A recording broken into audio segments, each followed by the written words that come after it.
మన ఫ్రెండ్షిప్ ఏందో కానీ మిగిలిన అందరూ నన్ను కొట్టేస్తున్నారు. మన ఫ్రెండ్షిప్ ఏందో అందులో మీకు ఒక రావులే కనబడుతుంది. ఇంతమందిలో మీకు ఒక రావులే కనబడుతుంది.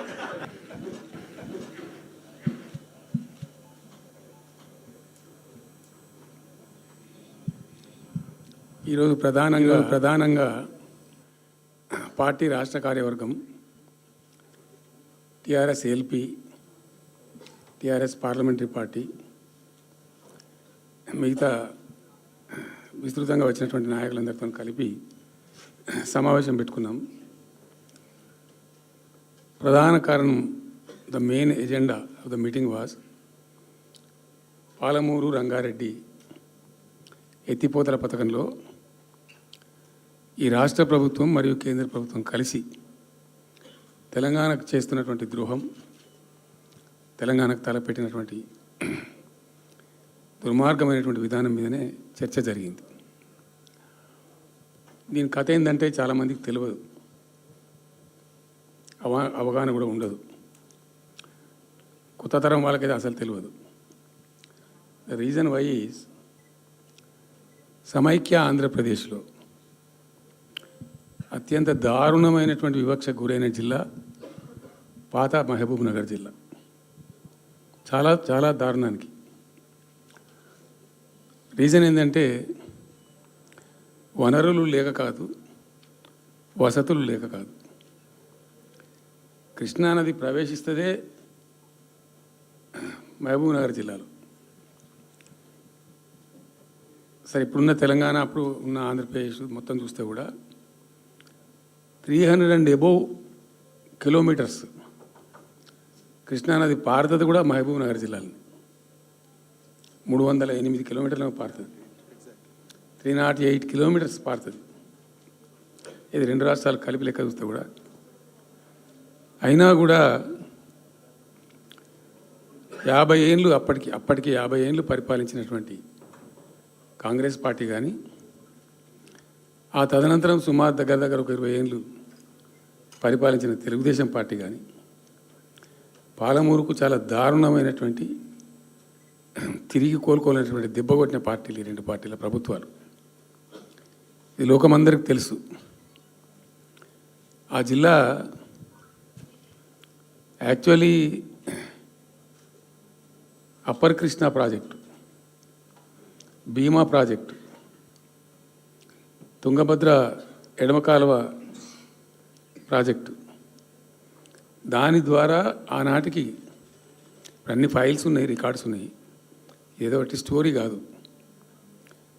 174 టీఎంసీలు నీళ్ళు పాలమూరు రంగారెడ్డి జిల్లాకు రావాల్సి ఉండే. పాలమూరు జిల్లాకు ఆనాటి ప్రతిపాదిత ప్రాజెక్టుల ప్రకారం రావాల్సి ఉండే. ఆంధ్రప్రదేశే ఏర్పాటే తెలంగాణ పాలిట పెనుశాపం. కొంతమందికి నచ్చదు ఆనాటి, కానీ పెనుశాపంగా ప్రతిపాదిత ప్రాజెక్టుల ప్రకారం ఆంధ్రప్రదేశ్ రాష్ట్ర రావాల్సి ఉండే. మొత్తం తెలంగాణకు ఆంధ్రప్రదేశే మోర్ స్పెసిఫికల్లీ ఏర్పాటే మహబూబ్ నగర్ పాలిట పెనుశాపం. తీవ్రమైనటువంటి, కొంతమందికి నచ్చదు ఆనాటి, కానీ పెనుశాపంగా ప్రతిపాదిత ప్రాజెక్టుల SRC act, Andhra Pradesh reorganisation act రాష్ట్ర రావాల్సి ఉండే స్పష్టంగా చెప్తుంది. మొత్తం తెలంగాణకు ఆంధ్రప్రదేశే ప్రతిపాదించబడి ఆల్రెడీ శాంక్షన్ అయ్యి జరుగుతుండే ప్రాజెక్టులు, కంటెంప్లేట్ చేసి ఉన్న ప్రాజెక్టులు, వాటిని మార్చకూడదు, అవి కొనసాగించాలి. ఆ చట్టం ఉండగా కూడా వాటి అన్నిటిని కాదని వీటిని మొత్తం అబాండన్ చేసి పడేసిండ్రు. అట్లా చాలా చేసినారు. అక్కడ గోదావరి మీద చూసుకుంటే దేవునూరు ప్రాజెక్టు కావచ్చు, ఇచ్చంపల్లి కావచ్చు, రకరకాల ప్రాజెక్టులను అబాండన్ చేసినారు. అందులో అతి తీవ్రమైనటువంటి అన్యాయం మహబూబ్ నగర్ జరిగింది. ఇలా మహబూబ్ నగర్కి ఇచ్చే పాలమూరు ఎత్తిపోతలో మరొకటి కొత్త స్కీమ్ కాదు. గతంలోనే 174 టీఎంసీలకు ప్రాజెక్టులు రూపకల్పన జరిగి అంత అయింది స్పెసిఫిక్. అయితే మేము చాలా వాదించినాం. మధ్యలో బ్రిజేష్ కుమార్ ట్రిబ్యునల్ వస్తే కూడా అక్కడ పోయి ఆ ట్రిబ్యునల్ని కలిసి చాలా ప్రయత్నాలు చేసినాం. ఉద్యమ సందర్భంలో ఉపన్యాసాలలో కరపత్రాలలో జలసాధన ఉద్యమ సందర్భంలో మా క్యాసెట్ల రూపంలో స్పీచ్ల రూపంలో కరపత్రాల రూపంలో పోస్టర్ల రూపంలో క్యాసెట్ల రూపంలో రకరకాలుగా వాదించుకుంటూనే ట్రిబ్యునల్ కూడా ఇవ్వాలని పోతే ట్రిబ్యునల్కు ఉండే ఒక డెలికసీ ఏంటంటే వాళ్ళు రాష్ట్రాల మధ్య పంపిణీ చేస్తారు తప్ప రాష్ట్రం లోపల ఉండేటువంటి ఒక ప్రాంతానికంటే వాళ్ళు చేయరు. మీకు రాష్ట్ర హోదా లేదండి, మీరు ప్రాంతము, మీరు రాష్ట్రంతో కొట్లాడుతున్నారు, అది వేరే సంగతి, కానీ మేము స్వీకరించలేము, తీసుకోలేము చట్ట ప్రకారం అని చెప్పి వాళ్ళు నిరాకరించారు. సరే, ఆ తదనంతరం ఉద్యమం జరిగింది, మీ అందరికి తెలుసు. ఇక్కడ ఇంకొకటి కూడా తప్పకుండా చెప్పాలి. బచావత్ ట్రిబ్యునల్ ఏర్పాటైనప్పుడు అతను పంపకాలు చేస్తూ బచావత్ ట్రిబ్యునల్లో స్పష్టంగా రికార్డెడ్ ఇప్పుడు ఉంది. బచావత్ ట్రిబ్యునల్లో స్పష్టంగా పొందుపరచబడి ఉంది. ఇప్పుడు బచావత్ గారు ఖుద్దు రిటైర్డ్ సుప్రీంకోర్టు జడ్జి, ఆయన స్వయంగా ఏమన్నాడంటే ఈ ప్రాంతం నిజంగా చాలా నిరాదరణకు గురైంది, ఇంకా అవుతూ ఉన్నది. ఆ రోజు విపత్కర పరిస్థితి, దుర్భరమైన పరిస్థితి ఏంటంటే పాలమూరు గురించి గంటెడు నీళ్ళు అడిగిన వెళ్ళేటప్పుడు ఇంత కేటాయించండి, ఈ కరువు జిల్లా ఉంది అని అడిగేవాడే లేడు. ఆనాటి సమైక్య ప్రభుత్వం చేసిన ద్రోహం. బచావత్ ఏం చేసిండు, మాకు చూడబుద్ధి అయితే లేదు, ఇది మా అంతల మేమే సూమోటో ఈ సమైక్య ప్రభుత్వం ప్రతిపాదించకపోయినా ఒక 17 TMC జూరాల ప్రాజెక్టు మంజూరు చేస్తున్నాము. అయితే సాంకేతిక కారణాలు మరొకటో చూపెట్టి ఈ జూరాల ప్రాజెక్ట్ని ఇక్కడి నుంచి ఎత్తగొట్టద్దు, వేరే కాడ కట్టద్దు, ఇక్కడ మాత్రమే కట్టి తీరాలే, దానికే అలాట్ చేస్తున్నామని చెప్పి ఒక కండిషన్ పెట్టిండు ఆయన. ఇది ట్రిబ్యునల్.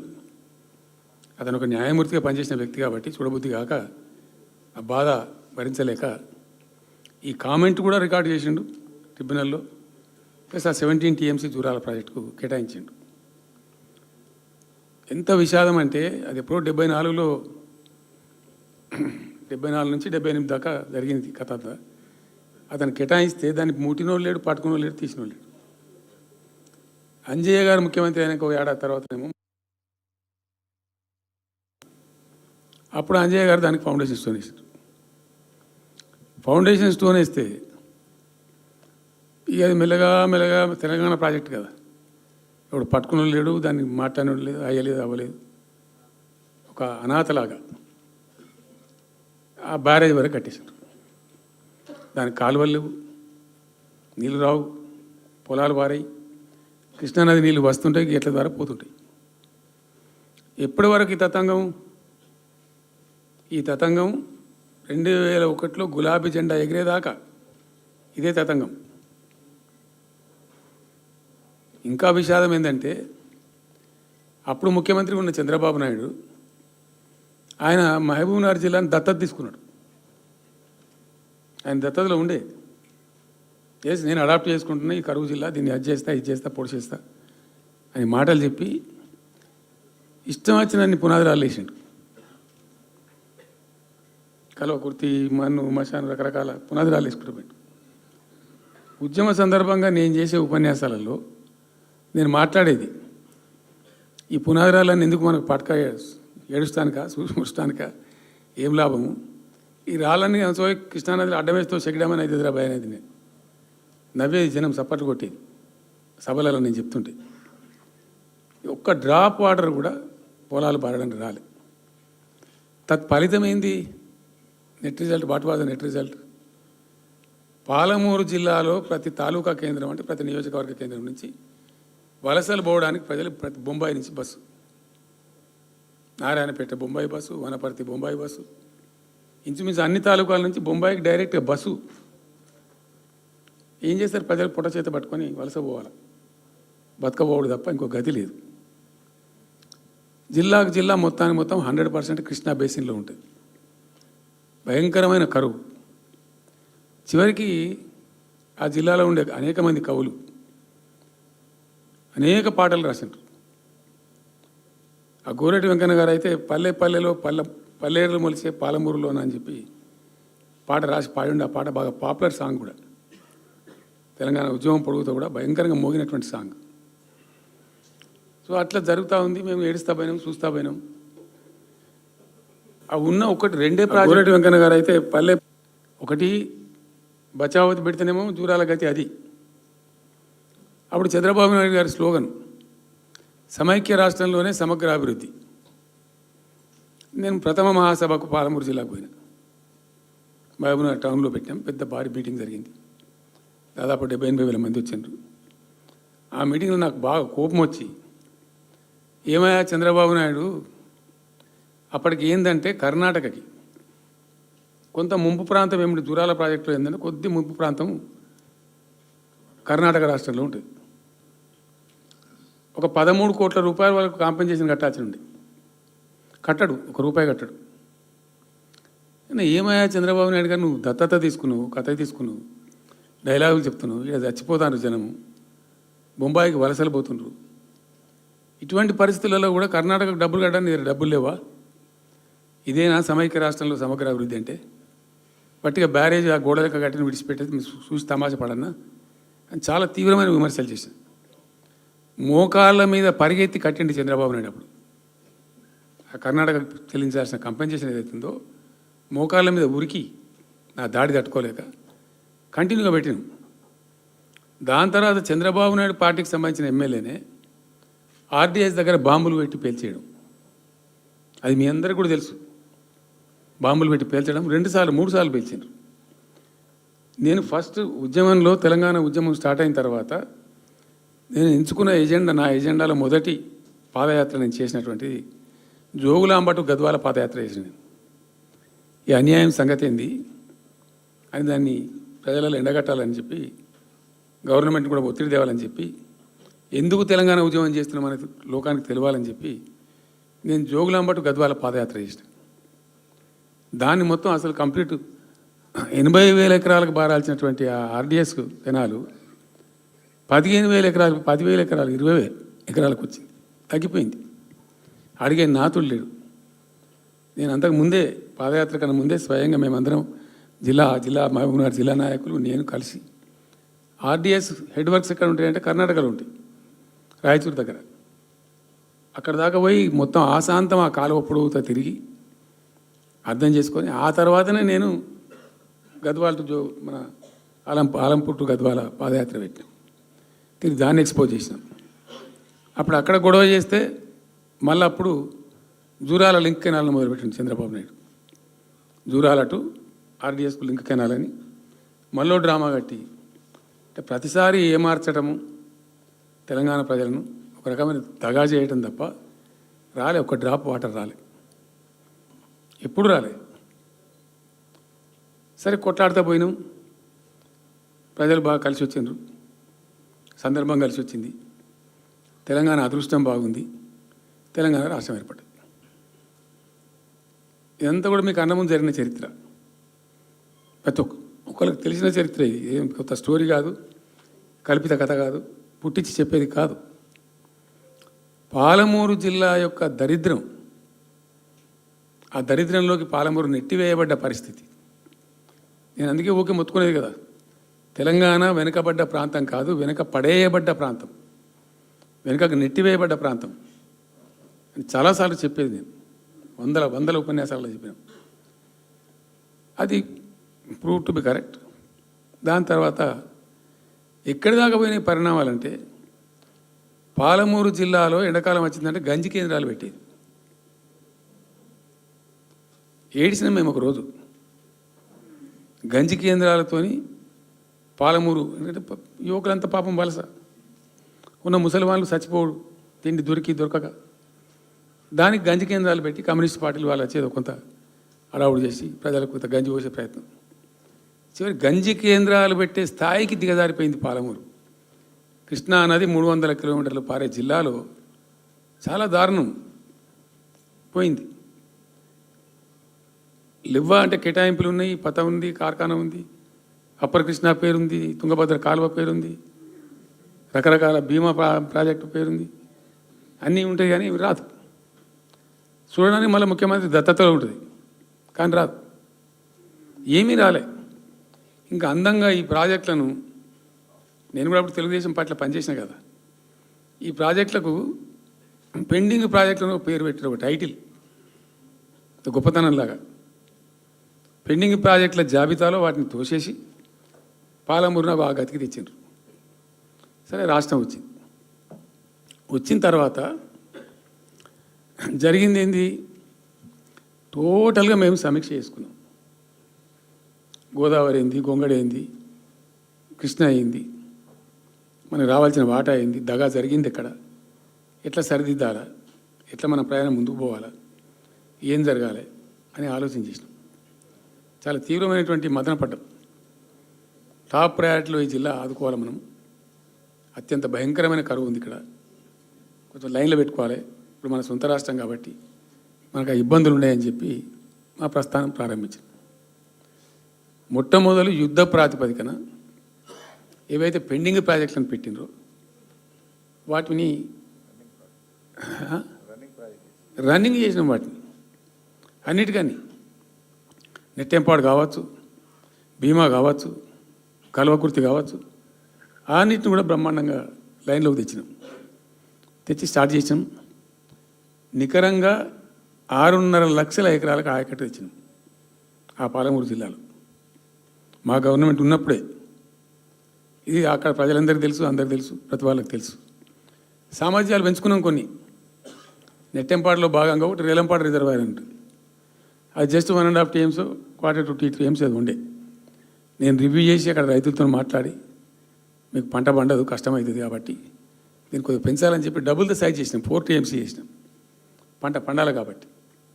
అట్లా రకరకాల చర్యలు తీసుకొని దాని ద్వారా ఆ కల్వకుర్తి లిఫ్ట్ ఇరిగేషన్ ద్వారా, ఈ నెట్టెంపాడు ద్వారా, భీమా ద్వారా, భీమా phase 1, phase 2 ద్వారా అన్నీ కలిపి 6.5 లక్షల ఎకరాలకు. వాస్తవం చెప్పానంటే ఎంత దుఃఖభాజనం అంటే, ఎంత బాధాకరం అంటే, కృష్ణానది 300 కిలోమీటర్లు ప్రవహించేటువంటి పాలమూరులో 30,000 ఎకరాలు కూడా పారకం లేదండి. RDS అన్నీ కలిపి లేదు, అసలు రావు, నీళ్ళు రావు, కాలువ లేదు, పొలం లేదు, ఏం లేదు. అందుకే అది వలసల జిల్లా అని పేరు ఎందుకు వచ్చింది పాలమూరుకు? ఎందుకు వలస పోతారు ప్రజలు? ఎంత కంపల్సరీ ఉంటే పోతారు, ఎంత దుఃఖం ఉంటే పోతారు, ఎంత బాధ ఉంటే పోతారు. ఆ విధంగా ఒక 6.5 లక్షల ఎకరాలు దానికి తెచ్చినాం. మిషన్ కాకతీయలో కొద్దిగా ప్రయారిటీ పెట్టి, భౌగోళికంగా బాగా విశాలంగా ఉండే జిల్లా కాబట్టి ఇప్పుడు కొత్త జిల్లాలు తీసుకున్నాం. కానీ ఆ రోజు అది పెద్ద జిల్లా. దానికి మిషన్ కాకతీయలో టాప్ ప్రయారిటీ ఇచ్చి మైనర్ ఇరిగేషన్ చెరువులు మొత్తాన్ని పోయినాయి ఇక అమ్ముకున్నారు, అబాండనని మిగిలిన వాటిని కొన్ని సామర్థ్యాలు పెంచి ఒక పద్ధతికి తెచ్చినాం. అదో 1,20,000, 1,50,000 ఎకరాలకు అది దోహదపడ్డది. చెక్ డ్యాములు కూడా కట్టుకున్నాం. చాలా వాగుల మీద 100 కొద్ది చెక్ డ్యాములు కట్టినాం. ఇవన్నీ కూడా మీ కళ్ళ ముందే జరిగినాయి, మీ అందరికీ కూడా తెలుసు. ఈ RDS కెనాల్కి మోసం జరిగింది కాబట్టి మధ్యలో తుంగభద్ర మీద పెట్టి తుమ్మిల లిఫ్ట్ కూడా తెప్పించి తుమ్మిల లిఫ్ట్ కూడా పూర్తి చేసినాం. ఇది RDS ద్వారా కోల్పోయిన ఆయకట్టును రిస్టోర్ చేయడానికి తుమ్మిల లిఫ్ట్ కూడా స్టార్ట్ చేసినాం. నీళ్ళు పోపించినాం, బ్రహ్మాండంగా ఆయకట్టు అంతా పార్పించినాం. ఇట్లా అనేక రకాల చర్యలు అవి తీసుకొని ఒక 6.5 లక్షల ఎకరాలకేమో నెట్ ఆయకట్టు వచ్చింది. ఇండైరెక్ట్ ఆయకట్టేమో భూగర్భ జలాలు పెంచడానికి కట్టిన చెక్ డ్యాములు, మైనర్ ఇరిగేషన్ బాగు చేయడం, దాని ద్వారా కూడా 1,50,000 ఎకరాలకు వచ్చింది. ఆ తదనంతరం మరి మనం ఎట్లా ముందుకోవాలా, ఏం చేద్దామని చెప్పి ఈ రంగారెడ్డి జిల్లా కూడా వాళ్ళు పాపం కృష్ణా బేసినే. ప్రతి డ్రాప్ రంగారెడ్డిలో పడే ప్రతి వర్షం చుక్క కృష్ణానదికి పోతుంది, ఇంకెక్కడికి పోదు. నల్లగొండ జిల్లాలో కురిసే ప్రతి వర్షం చుక్క కూడా కృష్ణానదికి పోతుంది. 100% ఈ 3 జిల్లాలు కూడా నల్లగొండ, రంగారెడ్డి, పాలమూరు ఇవి 100% కృష్ణ బేసిన్లో ఉన్నాయి. మనము ఏదైతే మనకు కేటాయించిండ్రో ప్రాజెక్ట్ వైజ్నో ఇంకోటనో కంబైన్డ్ స్టేట్ ఉన్నప్పుడు జరిగినటువంటి మోసం నుంచి బయటికి రావాలంటే మనం రాష్ట్రం ఏర్పడ్డ తర్వాత కొట్టాడాలి, మన వాటా మనం సాధించాలి. రివిజన్, కృష్ణా జలాల యొక్క పునఃపంపిణీ మీద ట్రిబ్యునల్ వేయించుకోవాలి, రివిజన్ పెట్టియాలి అని ఒక స్ట్రాటజీ పెట్టి దాన్ని కొట్లాను. సరే, ఇందాక నేను చెప్పినట్టు దేవుని దయ వల్ల తెలంగాణ రాష్ట్రం వచ్చింది. ఈ ప్రాజెక్టు కంప్లీట్ చేస్తూనే పాలమూరు రంగారెడ్డి ఎత్తిపోతల పథకానికి శ్రీకారం చుట్టాం. యాక్చువల్ ఫ్యాక్ట్ ఏంది, పాలమూరు రంగారెడ్డికి మేము ఆ రోజు మనసులో ఇంటర్నల్గా మాట్లాడుకొని డిపార్ట్మెంట్ కావచ్చు, క్యాబినెట్ కావచ్చు, వితిన్ ద పార్టీ కావచ్చు, ఆ జిల్లాల నాయకులతో కావచ్చు, మా స్ట్రాటజీ ఏంది, పాలమూరు రంగారెడ్డి ఎత్తిపోతల పథకానికి 170 టీఎంసీలు తీసుకోవాలి. This was the strategy of BRS government. ఎట్లా, ఎక్కడి నుంచి తీసుకోవాలా, అనేక ఆంక్షలు, మాటలు బట్టి డైలాగులు.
సో వాళ్ళు డిపిఆర్లో సబ్మిట్ చేసినారు చాలా క్లియర్గా, స్పష్టంగా.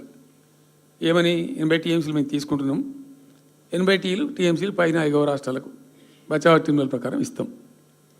అది 3 రాష్ట్రాలకు ఇస్తారు, తెలంగాణ రాష్ట్రానికి. సో వాళ్ళు డిపిఆర్లో సబ్మిట్ చేసినారు చాలా క్లియర్గా, స్పష్టంగా. తెలంగాణకు 40, ఏమని 80 టీఎంసీలు మేము తీసుకుంటున్నాం, 35. 80 కర్ణాటక పైన 5 రాష్ట్రాలకు బచావ్ టీంల ప్రకారం ఇస్తాం. మహారాష్ట్రకు 14 టీఎంసీ, అది 3 రాష్ట్రాలకు ఇస్తారు. ఇప్పుడు వాళ్ళిద్దరు కూడా వాడుకుంటున్నారు. అది కర్ణాటక వాళ్ళు ఆల్రెడీ ఆర్ యూజింగ్ 21 టీఎంసీ ఏదైతే పోలవరం నీళ్ళు అక్కడ వాళ్ళు తీసుకున్నారు కాబట్టి దాని కంపెన్సేటర్ కింద వచ్చినటువంటి దాన్ని they are using it. Right రాయాలి, మహారాష్ట్ర కూడా వాడుతున్నారు. లెక్కల్లో చూపించారు వాళ్ళు, వాళ్ళ ప్రాజెక్టుల డిపిఆర్లో వాళ్ళ లెక్కల్లో చూపెట్టినారు. ఇక వాడుకోవాల్సింది వాళ్ళు మనం. సో ఆ 45 టీఎంసీ మనది ఉంది కదా, మనకు ట్రిబ్యునల్ కేటాయించిందే కదా, అప్పనంగా ఏదో వచ్చేది కాదు కదా. సో ఆ 45 ఈ మైనర్ ఇరిగేషన్ లాసెస్ 45 కలిపి 90.81 టీఎంసీలకు దాన్ని ప్రతిపాదించారు. It has a strong basis. ఏదో గాల్లే అడవులు జమాబందీ ఏర్పడతాడు చేసింది కాదు. స్పష్టమైనటువంటి విధానంతో, ఒక అవుట్లుక్తో, భవిష్యత్తు ప్రయోజనాలను దృష్టిలో పెట్టుకొని చేసినటువంటి చర్య. చేసినాం. ప్రాజెక్టు 30,000 కోట్లు, 35,000 కోట్లు మంజూరు చేసినాం. అందులో 27,000 కోట్లు ఖర్చు పెట్టినాం. ఆల్మోస్ట్ దగ్గర 88-90% పనులు పూర్తి అయిపోయినాయి. ఈ ఆంధ్రాతో పంచాయతీ ఉంటుంది ఎప్పటికైనా. వాళ్ళు పోతిరెడ్డిపాడు పొక్కగొట్టి దాన్ని పెంచి, ఇక దాన్ని ఇంకింత పెంచి ఈ తెలుగు గంగా అనే పేరు మీద మొదలై అది ఎటెటెటెడు పోతుంది ఇక అడవుల జమాబంది. కాబట్టి మనం క్విక్కెస్ట్ పాసిబుల్ టైంలో తీసుకోవాలని ఆ వచ్చే వాటర్ను అక్కడ ఎంటైర్ వరల్డ్లో ఎక్కడ లేవండి 145 మెగావాట్స్ కెపాసిటీ పంప్స్ పెట్టినాం అక్కడ. Specially prepared, those pumps were prepared by BHEL of India. 145 మెగావాట్ల పంపులు అసలు ఇండియాలో ఎక్కడ ఏ ప్రాజెక్టుకు లేవు. ఎందుకని దాని ఆ పంపు స్విచ్ ఆన్ చేసిన నేను, నీళ్ళు వచ్చినాయి. ఒక్క పంపు స్విచ్ ఆన్ చేస్తేనే ఇట్లా కాలువలు తల్లాడుతుండే. ఇట్లా అంటే ఆ గొడవ ఉంది కాబట్టి వాళ్ళు అటు పోతిరెడ్డి పడి పక్క నుంచి వాళ్ళు తీసుకుపోతూ ఉంటారు. ఆ వర్షాలు వచ్చినప్పుడే మనం తీసుకోవాలి, ఇంకో గత్యంతరం లేదు. కాబట్టి క్విక్కెస్ట్ పాసిబుల్ టైంలో ఈ రిజర్వాయర్లు నింపుకుంటే మనం సేఫ్ అయిపోతాము, జిల్లా కాడికి కొంత న్యాయం జరుగుతుందని చెప్పి ఆ 145 మెగావాట్స్ కెపాసిటీ ఉండే పంప్స్ పెట్టినాం. ఇప్పుడు పంప్స్ అన్నీ ఆల్మోస్ట్ ఇన్స్టాల్ అయినాయి. మరి ఈ గవర్నమెంట్లో వీళ్ళు ఏం పట్టించుకుంటలేరు, అసలు ఏం చేస్తలేరు. అయితే జరిగిన తర్వాత ఏమైంది, అనుమతులు సాధించాలి. దాని మీద చాలా చాలా మెలికలు పెట్టినారు. ల్యాండ్ అక్విజిషన్ల ప్రాబ్లం చేసినారు. అయినా 27,000 ఎకరాలు మేము అక్వైర్ చేసినాం సక్సెస్ఫుల్గా. అదంతా క్లిష్టమైన సబ్జెక్ట్ ఈ రోజులలో ల్యాండ్ అక్విజిషన్ అంటే. అయినప్పటికీ 27,000 ఎకరాలు అక్వైర్ చేసినాం. 27,000 కోట్లు ఖర్చు పెట్టినాం. అంత కాన్సన్ట్రేట్ చేసినాం. గ్రీన్ ట్రిబ్యునల్కి పోయినారు, ఆ స్టేని క్యాన్సిల్ చేయించినాం. అనేక రకాల అడ్డంకులు కల్పించే ప్రయత్నాలు ఎన్ని చేసినా వాటన్నిటిని అధిగమిస్తూ ఆ ప్రాజెక్టును ముందుకు తీసుకొని పోయినాం. అయితే ఈ పంపులన్నీ ఇన్స్టాలేషన్ అయిపోతుంది, బ్రహ్మాండంగా ఉంది. సరే, ఇంతగా అయితే మా గవర్నమెంట్ మారింది. సహజం, రాజకీయాల్లో గెలుపులు ఉంటాయి, ఓటములు ఉంటాయి, ప్రభుత్వాల మార్పిళ్ళు ఉంటాయి, జరుగుతాయి.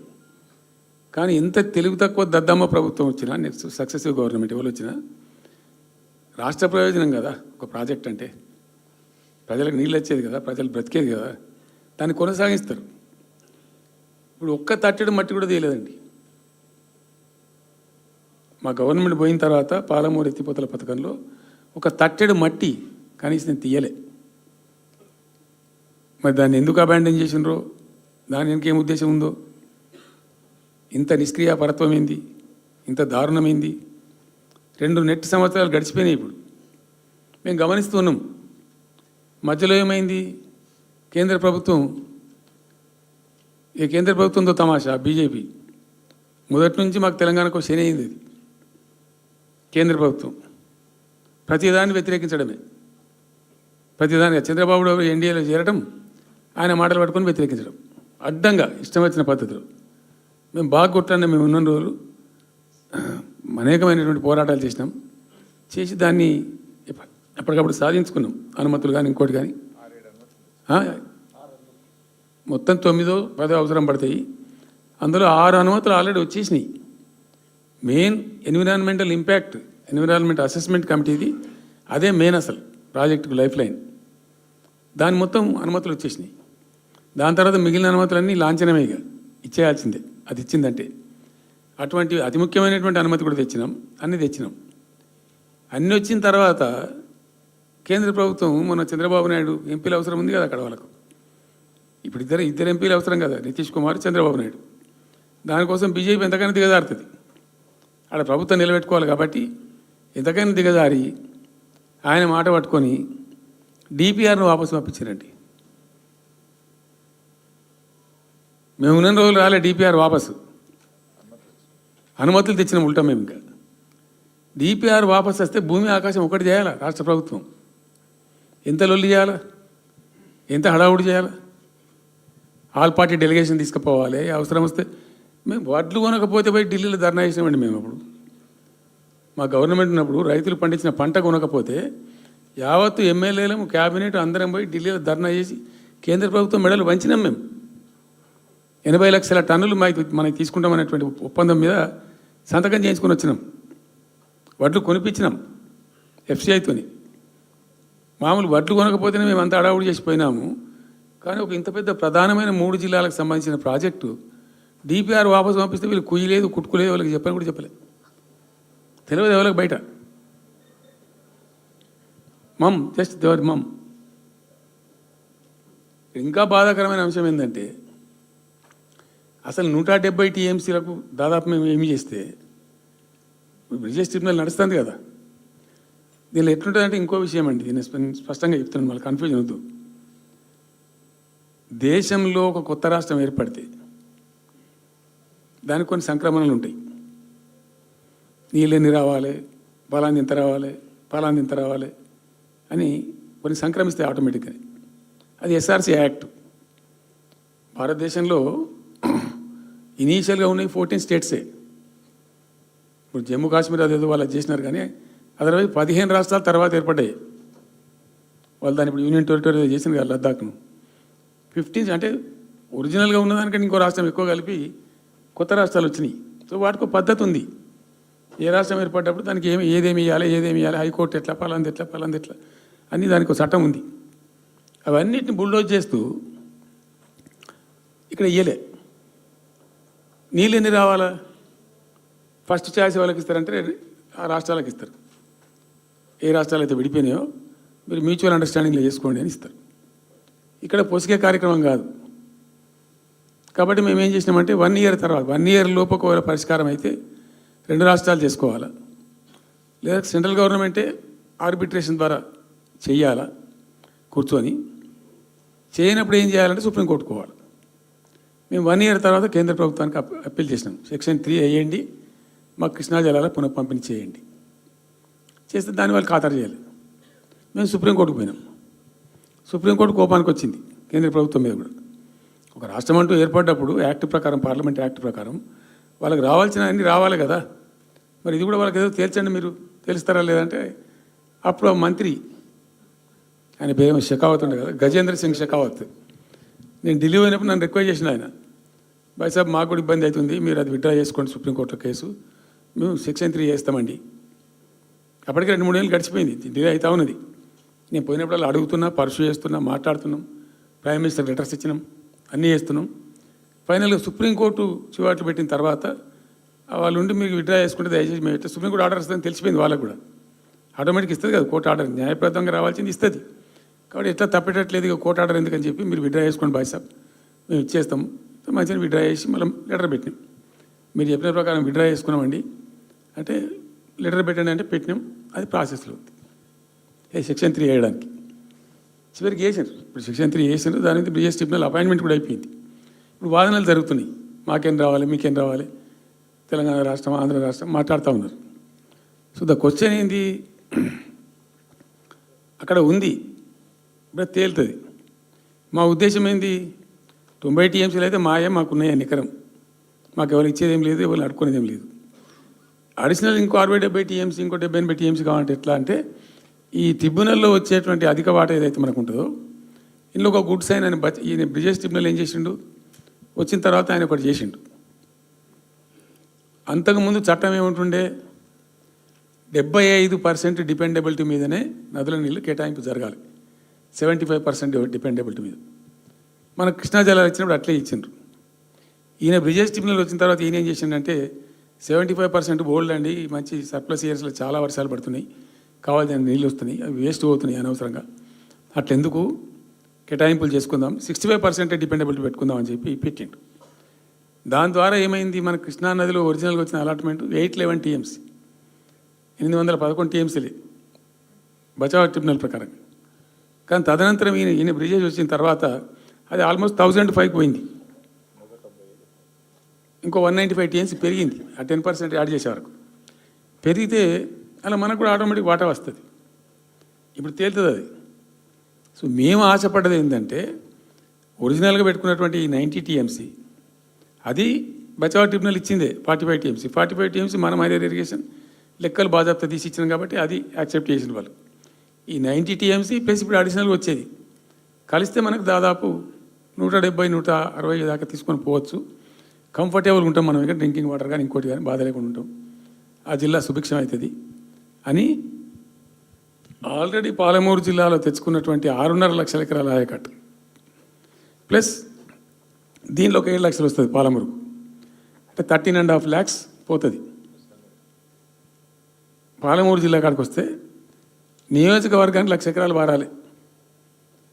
అంత కృషించి అంత కునారిల్లి 60 ఏండ్లు ఏడిసి గోసపడ్డ పాలమూరుకు ఒక పెద్ద రిలీఫ్ వస్తుంది. దీంతో మొత్తం జిల్లా టాప్ టు బాటం అంతా కూడా అద్భుతమైనది ఉంటుంది. గ్రావిటీ వారేకాడికి గ్రావిటీ వారుతుంది, లిఫ్ట్ వారుతుంది, చాలా అద్భుతంగా ఉంటుంది అని చెప్పేసి. తర్వాత వర్ష నీళ్ళు కూడా చాలా వరకు ఈ చెక్ డ్యామ్లలో దానిలో అడ్డుకుంటాం కాబట్టి గ్రౌండ్ వాటర్ కూడా బాగా పెరుగుతుంది. ఎట్లా ఫ్రీ పవర్ ఇస్తున్నాం కాబట్టి దాని ద్వారా కూడా లాభాలు జరుగుతాయని చెప్పి అసెస్మెంట్ చేసి ఇచ్చినాం. నిజంగా కూడా పాలమూరు ఒక టైంలో తెలంగాణ వచ్చిన తర్వాత 4-5 ఏళ్ళకి నేను పోతే ఎందుకో పోయినాం, బస్సు యాత్ర చేస్తే చాలా అద్భుతంగా ఎక్కడికక్కడ వరికోత మిషన్లు, కల్లాలు, అంతకుముందు పాడుబాట ఇల్లు కనిపించే పాలమూరులో నా కళ్ళతో నేనే చూసిన. ఇంకా ఇది అంతా కంప్లీట్ అయిపోతే ఈ అనుకున్న 15 లక్షల ఎకరాలకు నీళ్ళు వస్తే చాలా దివ్యంగా ఉంటుందని చాలా సంతోషపడుకుంటూ పోయినాం. సరే, ఇప్పుడు కేంద్ర ప్రభుత్వం కొత్తగా తాకీదు, అది ఎవరు చెప్పినారో తెలియదు, వాళ్ళు చెప్తున్నారు. ఇప్పుడు గవర్నమెంట్ ఉన్న వాళ్ళు చెప్పడం చెప్తున్నారు. ఏంది మీరు 90 టీఎంసీలు పెట్టుకున్నారు, పాత గవర్నమెంట్ పంపించింది. ఒకటి డిపిఆర్ తిప్పి పంపించారు, దాని మీద సడి లేదు, సప్పుడు లేదు, లులి లేదు, లూకాండం లేదు, తల ఊగుతున్నారు. ఎందుకు తల ఊగుతున్నారు? రాష్ట్ర ప్రయోజనాలు కాపాడడానికి లేకపోతే, రాష్ట్రానికి వచ్చిన నీళ్ళని కూడా కాపాడే స్థితి లేకపోతే ఇదేం దద్దమ్మ ప్రభుత్వం? ఇంత చేత కానీ ప్రభుత్వం ఉంటే ఎట్లా? నోరు లేని ప్రభుత్వం ఉంటే ఎట్లా? పెద్ద నోరు పెట్టుకొని పెద్ద గడబడి చేయాలి కదా. ఒక 10 టీఎంసీలు పోతేనే ఒక్కొక్క రాష్ట్రం ఎక్కడ దగ్గర పోయి కొట్లాడతారు. ఇవాళ మొత్తం డిపిఆర్ఏ పంపించి ప్రాజెక్ట్ని ఆగం చేసే పరిస్థితి వస్తే సప్పుడు లేదు ఒకటి. రెండవది, ఇప్పుడేం చేసిండ్రు? ఇరిగేషన్ మంత్రి లెటర్ రాసిండు.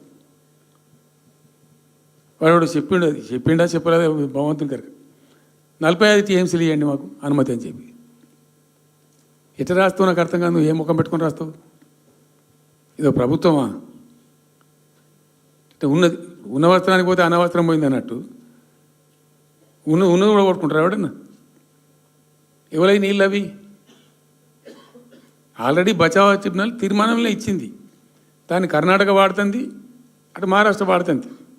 వాళ్ళ లెక్కల్లో చూపెడుతున్నారు వాళ్ళు. ఆల్మట్టి డ్యాంలో వినియోగంలో చూపెడుతున్నారు వాళ్ళు. మాకు వచ్చిన 21 టీఎంసీ మేము ఇక్కడ వాడుతున్నామని చెప్పి. ఆ 2 ఎగువ రాష్ట్రాలు వాడుతుంటే ఇక్కడ వచ్చి మనకు వచ్చినటువంటిది బాజాప్తా, అది కూడా ట్రిబ్యునలే కదా. బచావత్ కూడా ట్రిబ్యునలే కదా. ఆ ట్రిబ్యునల్ తీర్పు ద్వారా వచ్చిన 45 టీఎంసీలు నువ్వు ఎందుకు ఆపుతున్నావు ఇప్పుడు? ఇదో రాష్ట్ర ప్రభుత్వమా? అసలు ప్రభుత్వం ఉందా? నిద్రపోతున్నారా? ఇంతసేపు రియల్ ఎస్టేట్ దందా తప్ప ఇంకోటి లేదా? ఇల్టు భూములు ఎట్లా అమ్ముదాం, పల్టు భూములు ఎట్లా అమ్ముదాం, ఆ భూములు ఎట్లా దెబ్బ పెడదాం, ఇంకెంత కమిషన్ కొడదాం, ఇది తప్ప రాష్ట్ర ప్రయోజనాలు, నీళ్లు, రైతులు, మనుషులు లేరా? ప్రాజెక్టులు ఎందుకు 2 నెలల నుంచి ₹1 పెట్టలే? ఎందుకు ఒక తట్టడి మట్టి తీయలే? ఎవరు నిరోధించిన మిమ్మల్ని? ఎవరు అడ్డుపడ్డారు మీకు? ఎవరు కట్టేసారు మీ కాళ్ళను? అటు పైసా పనిచేయరు, నిష్క్రియాపరత్వంగా ఉంటారు. డిపిఆర్ పంపిస్తే సపోర్ట్ చేయరు. ఇలా చివరికి 45 టీఎంసీ అని రాస్తారు. అంటే ఏం కాబోతుంది? ఎవరు ఒత్తిడి ఉంది దీని వెనుక? ఏం కుట్ర దాగుంది ఇది? 2 ఏళ్ళ నుంచి నేను మౌనం పాటించి చూసుకుంటూ వస్తున్నాం. తప్పని పరిస్థితి నేను బయలుదేరినప్పుడు తప్పదు. అటు కేంద్రాన్ని ఎక్స్పోజ్ చేస్తాం, ఇటు రాష్ట్రాన్ని ఎండగడతాం ప్రజల మధ్యలో ఖచ్చితంగా. ఇలా మొత్తం విస్తారంగా మాట్లాడినాం, చర్చించినాం. చాలా పెద్ద ప్రజా ఉద్యమానికి శ్రీకారం చుడతాం. కంపల్సరీ పాలమూరు, రంగారెడ్డి, నల్లగొండ జిల్లాలలో గ్రామాన దానికి పోస్టర్ డిజైన్ అవుతుంది, కరపత్రం డిజైన్ అవుతుంది. ప్రజా ఉద్యమాలు చేస్తాం, పెద్ద బహిరంగ సభలు పెడతాం. నేను స్వయంగా అటెండ్ అవుతున్న బహిరంగ సభలకు. ప్రజాక్షేత్రంలో ఈ ప్రభుత్వం యొక్క నిష్క్రియాపరత్వాన్ని ఎండగడతాం. ఇప్పుడు వాయిస్ అయితే తెలంగాణకు, మరి తెలంగాణకు ఉన్న ప్రభుత్వం మాట్లాడకపోతే ఇంకెవరు మాట్లాడాలా? మాకు 2 బాధ్యతల్ని, ఒకటి తెలంగాణ తెచ్చిన పార్టీగా, రెండవది ప్రధాన ప్రతిపక్షంగా కూడా కంపల్సరీ మా డ్యూటీ మేము చేయాలి. అందుకోసం గాను వీళ్ళు ఏదో తమాషకు మేము అదోటి అడ్డం పొడుగు మాట్లాడి, కిరికిరి మాటలు మాట్లాడి, ఈ కారు కూతలు కూసి ఏదో చేస్తామనుకుంటే నడవదిగా. ఏళ్ళ దాకా వేరే కథ, రేపటి నుంచి వేరే తోలు తీస్తాం ఎక్కడికక్కడ. ప్రజలు ఖచ్చితంగా ఎక్కడికక్కడ నిలబెట్టే ప్రయత్నం చేస్తాం. అడుగున చెక్ చేస్తాం, ప్రతి విషయంలో చెక్ చేస్తాం. Sufficient time we have given. మేము తొందరపడి మేము ఎందుకు కన్నెర్రయ్యి మా ప్రభుత్వం పోయింది వీళ్ళు వచ్చింది అనేటువంటి ఒక పిచ్చి అయ్యి అట్లా మేము చేయలే, అటువంటి వాడికి పోలే. ఇష్యూల మీద పోరాడుతున్నాం, ఒకే ఫీజు రియంబర్స్ మీద పోరాడుతున్నాం, ఇంకోటి పోరాడుతున్నాం. రకరకాల భూదందాల మీద, దోపిడీ మీద, చెర్ల మీద పోరాడుతున్నాం. పార్టీ కొట్లాడుతున్నది, తప్పకుండా తప్పదు కాబట్టి కొట్లాడుతాం. ఇప్పుడు మొత్తం మొదటికే ముప్పొచ్చే పరిస్థితి ఉంది. అటు గోదావరి మీద అరాకిరి చేసి చంద్రబాబు నాయుడు, ఏపీ ప్రభుత్వం నల్లమల సాగరు, ఈ సాగరు, ఆ సాగరు, అటు గోదావరి దోపిడీ జరుగుతూ ఉంటే దాని మీద సప్పులు లేదు. ఇటు కృష్ణలో ఇంత ఘోరంగా పాలమూరు ఎత్తిపోతల మీద దీని మీద సప్పులు లేదు. మరి ఎవరి ప్రయోజనాల కోసం ఉన్నట్టు రాష్ట్ర ప్రభుత్వం? ఏం చేయడానికి ఉన్నట్టు? ఏం జరుగుతున్నట్టు రాష్ట్రంలో? కాబట్టి ఎట్టి పరిస్థితుల్లో నేనే స్వయంగా రంగంలో దిగాలనుకున్నా. దిగినాం. ఈరోజు డిసిషన్ అయిపోయింది. 2-3 రోజులలో, 2-3-4 రోజులలో, రాబోయే 3-4 డేస్లో ఆయా జిల్లాల నాయకులతో సమావేశమై ఖచ్చితంగా చాలా పెద్ద ఎత్తున అక్కడ గ్రామానికి డప్పు కొడతాం, మొత్తం సభలు పెడతాం, కవులు గాయకులు కళాకారులు అందరిని తట్టి లేపుతాం. మీ పత్రికా విలేకరులను కూడా రిక్వెస్ట్ చేస్తాం, అక్కడ జరిగే అన్యాయాన్ని, ప్రజలకు జరిగేటువంటి అన్యాయాన్ని, ఈ జలదోపిని అరికట్టాలని ఈ కేంద్ర ప్రభుత్వం అవలంబిస్తున్న విధానాన్ని కూడా తప్పకుండా చేస్తాం. ఇన్ని రోజులు ఒక రకంగా పోయినాం, కానీ ఇక తప్పేటట్లేదు. ఇప్పుడు ఎవరితోనైనా సరే కొట్లాడతాం, తెలంగాణ కోసం భయపడం, యాందాకైనా పోతాం, ఈ కొండ మీద గోపైనా సరే కొట్లాడతాం, తప్ప ఇడిచిపెట్టాం. ఇక్కడ ఏమి ముఖాలు చూసేది కానీ ఇంకోటి కానీ నైసిటీస్ ఏమి లేవు. There is no nicety at all. Will fight, డెఫినెట్గా ఫైట్ చేస్తాం. ఎందుకంటే రక్షించుకోవాలి, రాష్ట్రం యొక్క హక్కులు రక్షించుకోవాలి, నీళ్ళు రక్షించుకోవాలి, రాష్ట్ర ప్రజల ప్రయోజనాలు రక్షించుకోవాలి. ఈ విధంగా ఇప్పుడు మా కళ్ళ ముందే జరిగినటువంటి దీనిలో ఈ దుర్మార్గంలో ఎట్లా మౌనం పాటిస్తాడు కేసీఆర్? ఎందుకు మౌనంగా ఉంటాం? ఎవరి కోసం ఉంటాం? ఎందుకోసం ఉండాలి? కాబట్టి అరాకిరి ముచ్చట్లు కావు. ఇష్టం వచ్చినట్టు మాట్లాడి, ఇష్టం వచ్చినట్టు ఆల్తు ఫాల్తు కూతలు కూసి ఏదో చేస్తామంటే అది జరిగేది కాదు, జరగనీయం. రెండవది, ఈ ప్రభుత్వం కూడా సర్వభ్రష్ట ప్రభుత్వం, సర్వముల భ్రష్టమైంది. మేము చెప్తా, బీజేపీ కథ కూడా చెప్తా. ఎందుకు చెప్పా? డెఫినెట్గా చెప్తాము. అరే నువ్వు మా ఇంట్లోకి వచ్చి మాకు దోసుకపోతా నువ్వుకుంటామే, నాకు అర్థం ఎవరైతుంది. ఏమైనా ఉండొచ్చు కాక, ఏమైనా ఉండకపోవచ్చు కాక, నీ చేయబెట్టి పైసలు కూర్చుకుంటా ఊకుంటామా? సాధారణ కాడికైతే కొట్లాడతాం కదా. యాక్చువల్లీ ఒక పద్ధతిలో ఈ రాష్ట్రం ఒక క్రమ పద్ధతిలో మంచిగా ముందుకు పోతూ ఉంది. సంక్షేమం విషయంలో కానీ, అభివృద్ధి విషయంలో కానీ, పారిశ్రామికీకరణలో కానీ, ఐటీ రంగంలో కానీ, క్రైమ్ తగ్గించడంలో కానీ, లా అండ్ ఆర్డర్ మెయింటైన్ చేయడంలో కానీ ఒక మంచి పద్ధతిలో పోతూ ఉంది. ఇవాళ ఏందండి, జంట నగరాలలో పట్టభాగాలు నడి రోడ్డు మీద హత్యలు జరుగుతున్నాయి, అడిగే దిక్కు లేదు. మానభంగాలు జరుగుతున్నాయి, రేపులు జరుగుతున్నాయి. ఎన్సీఆర్బీ రిపోర్ట్ ప్రకారంగా 20% క్రైమ్ రేట్ పెరిగింది తెలంగాణలో. పీస్ఫుల్ స్టేట్ ఉండే, ఫ్రెండ్లీ పోలీసింగ్ ఉండే, అవన్నీ ముఖ్యమైపోతున్నాయి ఇవాళ తెలంగాణలో. చూస్తున్నాం మేము, మనం పాటించడానికి చూసుకుంటూ, గమనించుకుంటూ, రికార్డు చేసుకుంటూ అని చర్చ చేస్తున్నాం. ఎప్పటికప్పుడు పెరిగిపోయినాయి. వాగ్దానాలు ఏంటంటే వీళ్ళు చేసినాయి. మంచిగా ఉన్న ప్రజలను,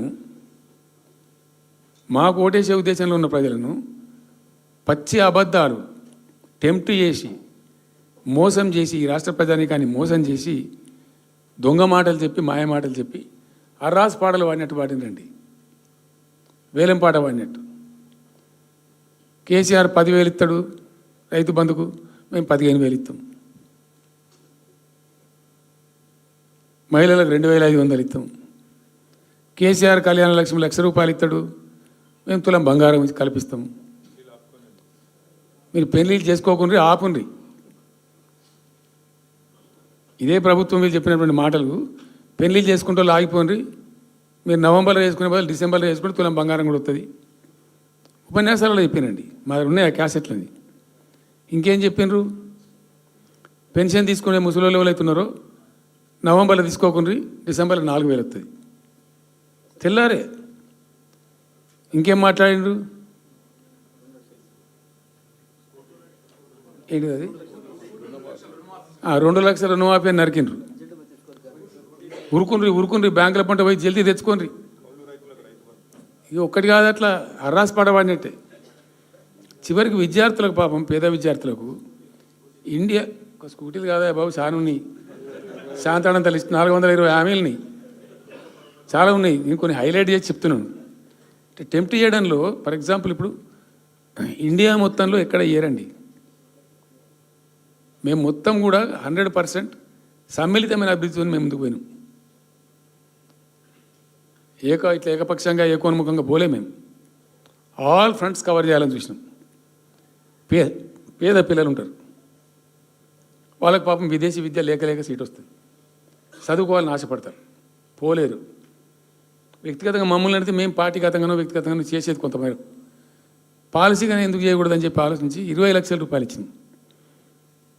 ఎస్సీ ఎస్టీ పిల్లలు పోతే వాళ్ళకి అంబేద్కర్ పేరుని పెట్టినాం. బీసీ అబ్బాయిలు అమ్మాయిలు పోతే వాళ్ళకు జ్యోతిబా పూలే అని పేరు పెట్టినాం. రకరకాలుగా మొత్తం మీద వాళ్ళకి 20 లక్షల రూపాయలు ఇచ్చినాం. అంటే ఎట్లాంటి ఇష్టం వచ్చినట్టు అది కూడా పెంచుతాం.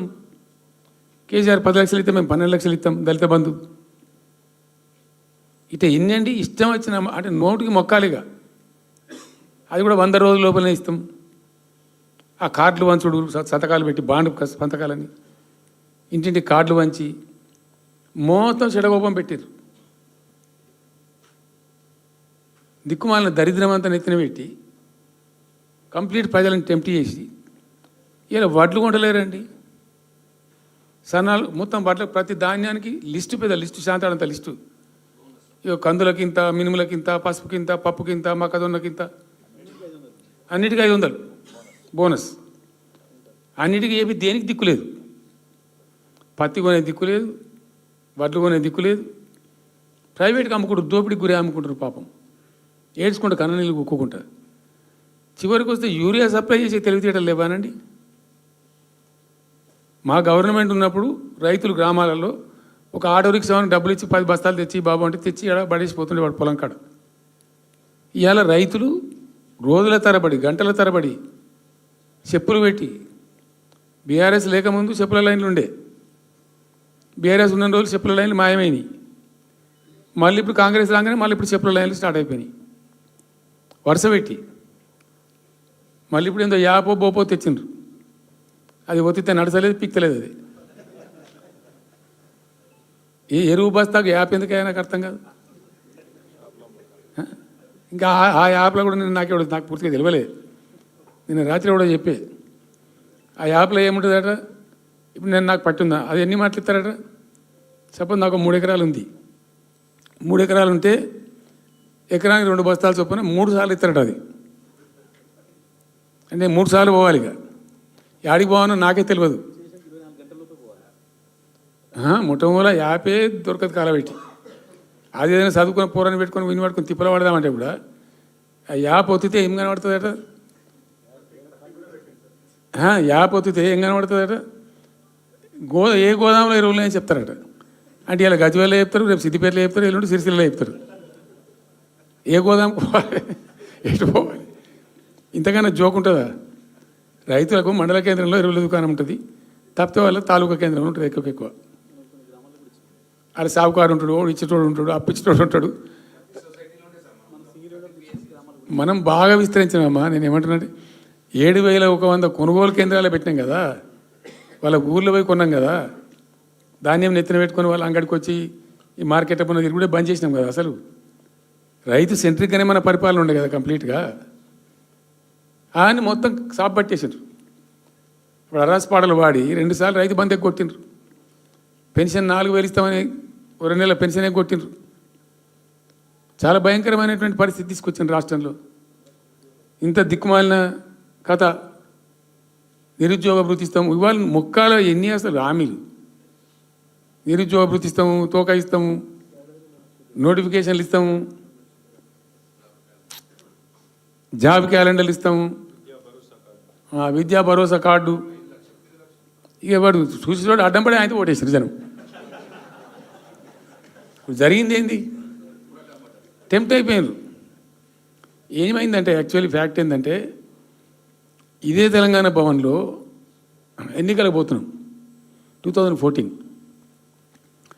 ఎన్నికల కమిటీ, హామీల కమిటీ ఒకటి ఉండే, మేనిఫెస్టో కమిటీ. అది రాస్తాను. దానిలోకి 2-3 రిటైర్డ్ ఐఏఎస్ అధికారులు కూడా ఉండే. అప్పుడు ఒక సందర్భం వస్తే నేను అడిగిన, అసలు మనం పెన్షన్ ఎందుకు ఇస్తాం ప్రజలకు? Why do you give pensions at all? ఎందుకు ఇవ్వాలి అసలు? దానికి ఒక పరమార్థమో పర్పస్ ఉందా? అగాధం పట్టుకొని ఇట్లా పంచిపెట్టుడా ఏంది అసలు? మీ ఉద్దేశం ఏంటి సార్ అన్నారు. అనుకోకుండా దురదృష్టవశాత్తు కొందరు డెస్టిట్యూట్స్ అవుతారు, కొందరు ఫిజికల్ హ్యాండిక్యాప్డ్ అవుతారు. ఇలా మంచిగానే ఉన్నాం. ఏమో ఏమైనా ఒక యాక్సిడెంట్ అయితే కథం తెల్లారు మనం వికలాంగుడు అయిపోతాం, కదలలేని పరిస్థితికి వచ్చేస్తాం. రకరకాలు ఉంటాయి. వృద్ధాప్యం వస్తే పాపం వాళ్ళ పిల్లలు చూసి చూడకపోయారు, కొంతమంది పట్టించుకొని లేని వాళ్ళు ఉంటారు. అట్లాంటి వాళ్ళకు, అనాథలకు, ఆర్ఫన్స్కు, డెస్టిట్యూట్స్కు, విధివంచితులకు ఇచ్చేది పెన్షన్. అది ఎందుకు అదొక పరమార్థం ఉండాలి. వాళ్ళు బిర్యానీ తినకున్నా పెద్ద గందరగోళం లేకున్నా కనీసం 2 పూటలు పప్పు పచ్చిపులిసింది అన్నం తిని మాంజాల వాడు పండుకుంటట్టు ఉండన్న ఆ మేరకు ఇవ్వండి అని చెప్పినాం. అప్పుడు ఒక ఆయన గోయల్ సాబ్ అని ఉండే ఐఏఎస్ ఆఫీసర్. ఆయన ఉప్పుకింత పప్పుకింత అని అన్ని రేట్లు లెక్కబెట్టి 670 రూపాయలు ఇస్తే సరిపోతుంది సార్ అన్నాడు. నేను గావాలకి ఇచ్చేదానికి కోసి ఆయన నా వైపు 1000 రూపీస్ పెట్టు, పెద్ద కథ ఎందుకు అని 1000 చేసాం. దేనికన్నా కానీ 1000 రూపీస్ చేసినాం ఫస్ట్. సెకండ్ టర్మ్ నేను ప్రకటించిన, మళ్ళీ మేము గెలిపించుకొని ఈసారి గెలిస్తే వెంటనే 2000 రూపీస్ చేస్తామని చెప్పాను. మొదలు 1000 అన్నప్పుడు అడగలే, మా అంతటా మేమే సుమోటోగా మాట్లాడి చెప్పి డే 1 గవర్నమెంట్ ఇచ్చిన ఫస్ట్ క్యాబినెట్లో డిసైడ్ చేసి 1000 రూపీస్ పెట్టాం. 200 to 1000, 1000 to 2000 also first మంత్ని. Second టర్మ్లో మా గవర్నమెంట్ వస్తే ఫస్ట్ మంతే, ఏ మంత్లో గవర్నమెంట్ వచ్చినా అదే మంత్లో 2000 రూపీస్ చేసినాం, జనానికి అందించినాం. జనం కూడా ఏమనుకున్నారు, కేసీఆర్ 2 అన్నప్పుడు 4 అన్నట్టుగా ఇస్తాడు కావచ్చు, టెంప్ట్ అవుతారు పాపం, సహజంగా పేదవాళ్ళు కదా, లేని వాళ్ళు కాబట్టి. మనది కాదు సబ్జెక్ట్, అది కాదు కదా. ఈయన 2 ఇచ్చిండు కదా, 200 2000 చేసిండు, ఈడు తప్ప 4000 చేస్తాడేమో అనే ఆశలో మా కోటేసే ఉద్దేశం ఉన్న ప్రజలు కూడా ఈ మాయల పడి పాపం టెంప్ట్ అయిపోయి గోల్మాల అయిపోయి ఓట్లు వేసినారు. ఇలా తలలు బాదుకుంటున్నారు, తిడుతున్నారు, భయంకరమైన తిడుతున్నారు. నిన్న నేను హైదరాబాద్ వస్తున్నాను, నిన్న నేను ఫామ్ నుంచి బయలుదేరి వస్తుంటే ఒక 10 చోట్ల ప్రామిస్ చెప్తున్నాను. 10 ప్లేసెస్లో పక్క పండు వచ్చుకో, కానీ కార్లో కూర్చున్నాడు, 2 స్టీరింగ్ ఇచ్చిపెట్టి 2 చేతులు మీదకి పెట్టిండు. బాస్ మళ్ళీ మనం జల్దీ రావాలి, మనమే వస్తున్నాం, నెక్స్ట్ మనమే అని దుంకుతున్నాడు. ఆ మోటార్ బైక్స్ వేసేవాళ్ళు వాడు పక్కన డుర్రమన్న పక్కన వచ్చి వాడు వచ్చి నెక్స్ట్ మనమే సార్ వచ్చేతను అంటారు పోతుండ్రు. హైదరాబాద్ సిటీలో అనేక ప్లేసెస్లో కనీసం ఒక 10-12 ప్లేసెస్లో అట్లా చెప్తున్నారు జనం. అది దేనికి సంకేతం? మీ మీద ప్రజలు విశ్వాసం కోల్పోతున్నారు రోజు రోజుకు, మీ చర్యల వల్ల, మీ పిచ్చి పనుల వల్ల. ఇంకోటి ఏంది, మీరు చేసే చర్యలు ఎట్లున్నాయి? మొత్తం రియల్ ఎస్టేట్ బ్రోకర్ దందానేనా? ఫార్మాసిటీ ఎందుకు వచ్చిందండి? ఫార్మాసిటీ మా ప్రభుత్వం ఎందుకు వచ్చింది pharma city? Why did we bring pharma city at all? అనుకోకుండా కొన్ని ప్రాంతాలకు, కొన్ని రాష్ట్రాలకు కొన్ని సందర్భాలు కలిసి వస్తాయి. భారత ప్రభుత్వం ఆనాడు ఉన్నటువంటి నెహ్రూ గారి ప్రభుత్వంలో ఈ ఫిలకో వ్యాధి, కలరా వ్యాధి వ్యాపించి ప్రజలు ముబ్బడిగా చచ్చిపోయేది. ఎట్లా అంటే దీనికి ప్రాపర్ మెడికేర్ లేదు, ఎక్కడికక్కడ లోకలైజ్డ్ ప్రొడక్షన్స్ ఉండాలని చెప్పి ఐడిపిఎల్స్ అని పెట్టిండ్రు, కొన్ని కీలక రాష్ట్రాలలో పెట్టిండ్రు. అందులో మన అదృష్టంకు ఆ టైంలో హైదరాబాద్ కూడా ఐడిపిఎల్ వచ్చింది. ఐడిపిఎల్ యొక్క పుణ్యమా అని దాంట్లో నుంచి కొంతమంది నేర్చుకొని బయటకు వచ్చి, డాక్టర్ అంజిరెడ్డి కూడా ఐడిపిఎల్ ఎంప్లాయ్, బయటకు వచ్చి వాళ్ళు స్వయంగా పెట్టి చాలా విస్తరించారు. చాలా అంటే చాలా విస్తరించారు. ఆయన దగ్గర అంజిరెడ్డి దగ్గర పనిచేసిన కూడా బయటకు వచ్చి వాళ్ళు పెట్టుకొని వాళ్ళు విస్తరించారు. ఇట్లా ఏమైపోయింది, Hyderabad has become a medical hub, pharma hub. ఒక ఆయన వచ్చి నాకు డబ్బులు బాగున్నాయి కాబట్టి నేను 10,000 కోట్లు పెట్టి పరిశ్రమ పెడతాను, నడవది ఎడబడతా అంటే పెడతా అంటే దానికి ఎక్కువ కావాలి. అంటే ఆ ఎంప్లాయీస్, ఆ టెక్నీషియన్స్, ఆ కథ కార్ఖానా ఎక్కడైతే ఉంటుందో అక్కడ సక్సెస్ అవుతుంది. అట్లా ఏమైంది, ఫార్మా యొక్క ఎక్కువ బిల్డ్ అయింది హైదరాబాద్లో. ఫార్మా యొక్క ఎక్కువ బిల్డ్ అయిన ద్వారా చాలా ఇబ్బడి ముగ్గడిగా కంపెనీలు వచ్చినాయి ఇక్కడ.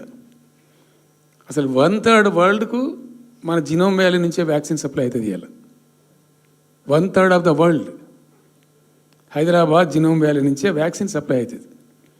అట్లా ఎప్పుడో ఉన్న బయాలజికల్ ఈవెంట్స్ ఆ రాజుగారు స్థాపించారు ఆ కాలం 104 సంవత్సరాల క్రితం నిజాం పీరియడ్లో. అట్లాంటి కంపెనీలు వస్తూ Hyderabad has become a best destination for pharma. అయితే ఏమవుతుంది, ఆ రసాయనిక వ్యర్థాలు ఏవైతే ఉంటాయో అవి కొద్ది కారకాలు ఉంటాయి, ఇబ్బందులు కలిగిస్తాయి. మన హుస్సేన్ సాగరే కాలుష్యమయమైపోయి గబ్బు వాసన వచ్చే పరిస్థితి ఉండేది, మనం అందరం కూడా చూసినాం. సో సో దీని నుంచి ఈ హైదరాబాద్ బయటపడాలి. ఫార్మా వదులుకుందామా, వదులుకోవద్దు. మరి ఏం చేయాలా? ఒక 4 టీములు తింపినండి నేను ప్రపంచవ్యాప్తంగా. ఐఏఎస్ అధికారుల బృందాలు.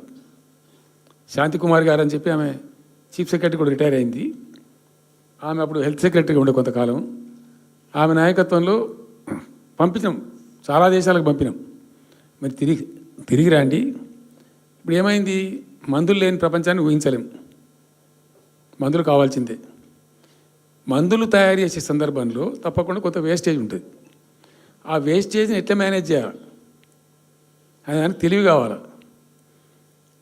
సింపుల్ ఎగ్జాంపుల్ చెప్పండి, మన ఇంట్లో కిచెన్లో కూడా డైలీ వేస్ట్ ఉంటుంది, కానీ చాలా నీట్గా పెట్టుకుంటాం మనం దాన్ని. ఆ వేస్ట్ని డిస్పోజ్ చేస్తాం, కిచెన్లోనే ఉంచితే చచ్చిపోతాం కాబట్టి ఆ భయానికి క్లీన్ పెట్టుకుంటాం, మన ఓన్ కిచెన్ కాబట్టి. ఎగ్జాక్ట్లీ ఎట్లయితే కిచెన్ క్లీన్ పెడతారో వాటిని కూడా క్లీన్ పెట్టాలి. అయితే ఒక ఫార్మా కంపెనీ ముందు నుంచి మనం పోతున్నాం అనుకోండి, మన దగ్గర అయితే వాసన వస్తుంది, మనకు తెలుస్తుంది ఇదేదో మెడిసిన్ తయారు చేసే కంపెనీ అని. వేరే దేశాలలో అట్లా లేదు. యూరోప్లో లేదు, యూఎస్లో లేదు, చాలా దేశాల్లో లేదు, చైనాలో లేదు. అసలు గొట్టం నుంచి పొగరాదు. సో మనం మాత్రం టెక్నాలజీ మనం పెట్టుకోలేమా, పెద్ద ఇష్యూ అని చెప్పి ఐఏఎస్ అధికారుల బృందాలను తింపిన నేను అనేక దేశాలకు పంపించి హైదరాబాద్లో ఫార్మా ఉంది కాబట్టి హైదరాబాద్ యొక్క లార్జర్ ఇంట్రెస్ట్లో ఫ్యూచర్ దృష్ట్యా ఫార్మాను కాపాడుకోవాలి, ఆ ఎక్కువ పోనీయద్దు, ప్లస్ ఈ కాలుష్య భారం నుంచి ప్రజలను రక్షించుకోవాలి. ఎట్లా అంటే జెడ్ఎల్బి అని వచ్చింది, జీరో లిక్విడ్ బేస్ అని. ఆ డిశ్చార్జ్ ఏదైతుందో దాన్ని మొత్తం జీరో లిక్విడ్ చేస్తారు. ఇంకా కాలుష్యం కాదు, ఏం చెడిపోదు, వీళ్ళకి ఇబ్బంది ఉండదు. అది ఇంటర్నేషనల్ లెవెల్లో సక్సెస్ఫుల్గా ఉంది, సక్సెస్ఫుల్గా జరుగుతుంది. ఇప్పుడు అమెరికాలో ఉన్నాయి చాలా కంపెనీలు, యూరోప్లో ఉన్నాయి, ఇంకా చాలా చోట్ల ఉన్నాయి. అవసరం, ప్రతి దేశానికి అవసరమే. అయితే మనం ఆ సిస్టమ్ పెట్టుకోవచ్చు కదా అని చెప్పి ఒక ఫార్మా యూనివర్సిటీ కూడా పెడదాం దానిలో అని చెప్పి ఫార్మా ఇండస్ట్రీ తెచ్చినాం. 2 హెలికాప్టర్లు తీసుకొని ఆ ఫార్మా బిజినెస్ మెన్ ఎలా అవుతుంటారో వాళ్ళని నేనే స్వయంగా పెట్టుకుని పోయి ఆ ముచ్చర్ల కాడ పోయి తీసుకుపోయి చూపించి ఈ ప్లేస్ బాగుంటుంది కదా అంటే బాగుంటుందని చెప్తే దాన్ని ఫైనల్ చేసి చాలా కష్టపడి 5-6 సంవత్సరాలు పర్సూ చేసి రైతాంగంతో ఘర్షణ పడకుండా ఒక 20,000 ఎకరాలు పెట్టుకొని చేస్తే 14,000 ఎకరాల పైచీలకు 14,000 నెట్ వచ్చింది ప్రభుత్వానికి. 14,000 acres already acquired by government. చాలా ఎంఓయూలు జరిగినాయి, అన్నీ జరిగినాయి. మన లోకల్ వాళ్ళు రెడీ ఉండి. అయితే పర్టికులర్లీ జీడిమెట్ల, చర్లపల్లి వీళ్ళు ఏమన్నారంటే, సార్ మాకు ఆల్టర్నేటివ్ స్థలం మంచిగా ఇస్తే మేము అక్కడికి వెళ్ళిపోతాం, ఈ బాధ మాకెందుకు, ప్రజలతో కూడా ఈ బదనాం ఎందుకు, ఆడ పెట్టుకుంటాం. పెట్టి కామన్ అఫ్లియంట్ ప్లాంట్స్ పెట్టి ఒక ఐఏఎస్ అధికారిని పెట్టి దాన్ని ప్రభుత్వ నిఘాలోనే ఈ రసాయనాలు వ్యర్థాలను ఇష్టం వచ్చినట్టు ఎటుపడితే పంపకుండా ఆ నియంత్రణలో జరగాలని చెప్పి పెట్టుకున్నది ఫార్మాసిటీ. దానికి ఎన్వైరాన్మెంటల్ క్లియరెన్స్ కూడా వచ్చింది. కేంద్ర ప్రభుత్వాన్ని ఒప్పించి ఎన్వైరాన్మెంటల్ క్లియరెన్స్ తెచ్చినాం. హైదరాబాద్ మొత్తం ఫార్మాను ఒకటే దగ్గర తీసుకుపోయి పెట్టాలి, అక్కడ ఫార్మా సిటీ కట్టాలి, అక్కడ పనిచేసే ఎంప్లాయీస్ కూడా పొద్దాకి ఇటు అటు తిరిగేటువంటి అవసరం లేకుండా మంచిగా బ్రహ్మాండమైన సిటీ రావాలి, వచ్చే సిటీకి కావాల్సినటువంటి ఆల్ ఇన్ఫ్రాస్ట్రక్చర్ రావాలి అని చైనాలో నేను చైనా పోయినప్పుడు చూసినట్టు అది 70,000 ఎకరాలు వాళ్ళది, చాలా హ్యూజ్ ఫ్యాక్ట్. మనకి ఒక 20,000 ఎకర్స్ అయితే మస్తు అవుతుందని చెప్పి మేము తీసుకొని చేసినాం. మెడికల్ కాలేజ్ కూడా మంజూరు చేసినాం ఆ పక్కనే, వీటన్నిటి దృష్ట్యా పెట్టుకొని. అంటే మేము ఒక పద్ధతి పెట్టుకొని దాన్ని ఒక సిస్టమేటిక్గా చేసినాం. చేస్తే ఇప్పుడు దాన్ని ఏందండి దందా, ఏదైనా చేసి దాన్ని నమ్మకదొబ్బా ఏం జరుగుతుంది రాష్ట్రంలో? ఫ్యూచర్ సిటీ, తొక్క సిటీ, ఎవరికి కావాలి నీ ఫ్యూచర్ సిటీ? నాకు అర్థం కాదు. నువ్వు పెంచినావు హైదరాబాద్ను, ఎవరు చేసిన హైదరాబాద్ సిటీ? ఇంత వైబ్రాంట్ సిటీ ఎక్కడికి వచ్చింది? ఓ 400 సంవత్సరాల చరిత్రతోని దీనికంతా ఒకటి బ్రోది జరిగి ఆటోమేటిక్గా పెద్ద సిటీ అయింది. అట్లా అన్నీ కావు, అందరికి కావు. ఎన్ని రాష్ట్రాలకు ఉన్నాయండి? బెంగాల్ కలకత్తా ఉంది, మహారాష్ట్రకి ముంబై ఉంది, మనకు హైదరాబాద్ ఉంది, కర్ణాటకకు బెంగళూరు ఉంది, తమిళనాడుకు మద్రాసు ఉంది, ఢిల్లీ కోర్స్ ఢిల్లీ. వేరే రాష్ట్రాలకు లేవు కదా, 28 రాష్ట్రాలకు ఉండయి. సో ఇంత మహానగరం నిర్మితమైంది. ఈ నగరం యొక్క భవిష్యత్తును దృష్టిలో పెట్టుకొని పెట్టిందే ఫార్మాసిటీ. ఈ సిటీ మొత్తం గబ్బులేసిపోవాలి ఇక్కడ దాంతో, నువ్వు తీసుకుపోయాలి ఫ్యూచర్ సిటీ, తోక సిటీ. ఏందన్నట్టు ఇది? అన్ని దిక్కుమాలిన పాలసీలు, రియల్ ఎస్టేట్ బ్రోకర్ దందా తప్పితే ఇంకోటి లేదు. అన్నీ కనబడతాయి మనకు. మీరు పరిశీలనగా చూస్తే, పూర్తిగా చూస్తే అసలు చాలా గందరగోళం. గురుకుల పాఠశాల విద్యార్థులు చచ్చిపోతారండి. ఇప్పటికి 120 మంది విద్యార్థులు చచ్చిపోయారు. గంత నియంత్రణ లేదా? గంత తెలివి లేదా? ఒక గట్టి అధికారిని బట్టి గట్టి చర్య తీసుకోరాదా? ఏందో చేస్తాము, నీ ఫ్యూచర్ సిటీతో ఒక సిటీకి పోరగాళ్ళని చేస్తారు. తర్వాత ఫార్మా సిటీలో ఆ ల్యాండ్ అక్వైర్ చేసినప్పుడు కండిషన్ ఏంటంటే ఓన్లీ ఫార్మా సిటీకి మాత్రమే వాడతాము. Conditional land acquisition. హైకోర్టులో కేసు ఉంది. హైకోర్టులో ఈ ప్రభుత్వం ఏం చెప్తుంది? లేలే ఫార్మా సిటీ ఉంటుంది. మళ్ళీ ఆడ 3,000 ఎకరాల్లో వాడేవాడు అంబానా, సల్మాన్ ఖానా, ఎవడో వంతారనో బొంతారనో పెడతారు. ఈ జూ పార్క్ కొంచెం ఆడబెడతారట. ఎందుకు? జూ పార్క్ అమ్మకతో పెట్టానుక. ఏం జరుగుతుంది ఈ రాష్ట్రంలో అసలు? మేము ఇటువంటి చిల్లర పనులు చేయలేదే మేము ఉన్నప్పుడు. ఇంత దుర్మార్గమైన కార్యక్రమాలు చేయలేదే. ఇది ఎక్కడ దిక్కుమాలిన దందా? ఏం జరుగుతుంది అసలు? ఏం చేయదలుచుకున్నారు ఈ రాష్ట్రాన్ని? ఇదేం పోతున్నా. సో ఇట్లా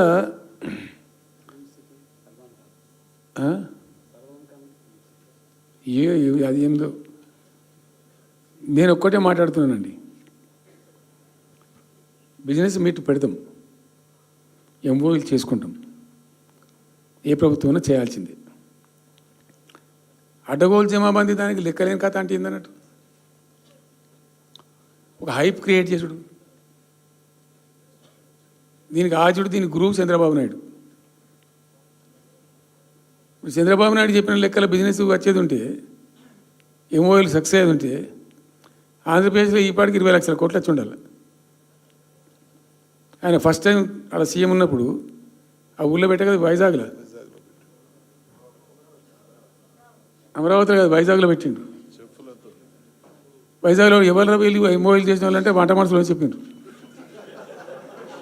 ఆ స్టార్ హోటల్లో ఉండే బయట వంట మనుషులు, వాడు ఎవడు ఆ సప్లై చేసేటోళ్ళు, వాడు వచ్చి కూర్చోపోయి సంతకం పెట్టే పెట్టిండు వాడు పాపం. అవునా అంటే పాపులర్ అయింది అది. ఇప్పుడు మరి ఎక్కడ ఆ పెట్టుబడులన్నీ ఎక్కడ చెప్పండి? ఆఖరికి 10,000 కోట్లు అన్న రావాలి. 15 లక్షల కోట్లు, 6 లక్షల కోట్లు, 8 లక్షల కోట్లు.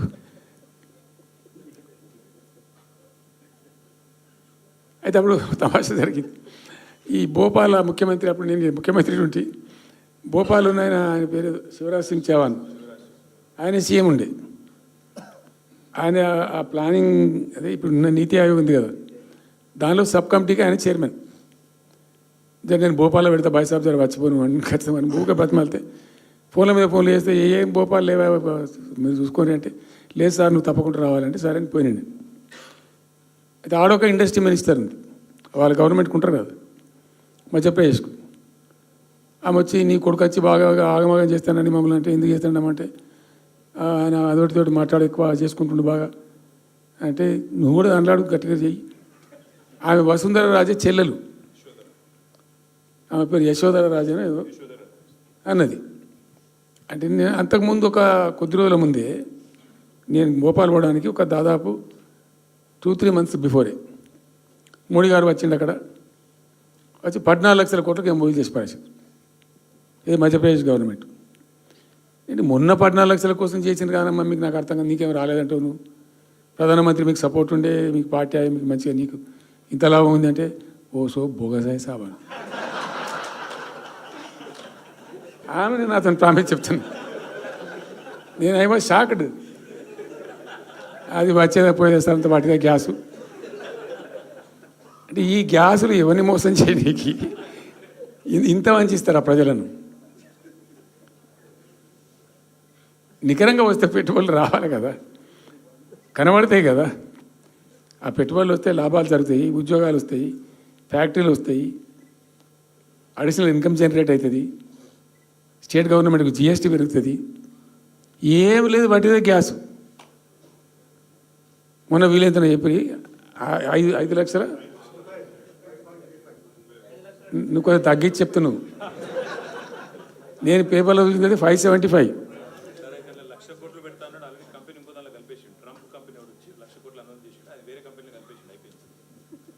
ఇట్లా ఇది ఏమి ట్రంప్ ఓడికి గింపి ఇదంతా ఏం పంచాయతీ?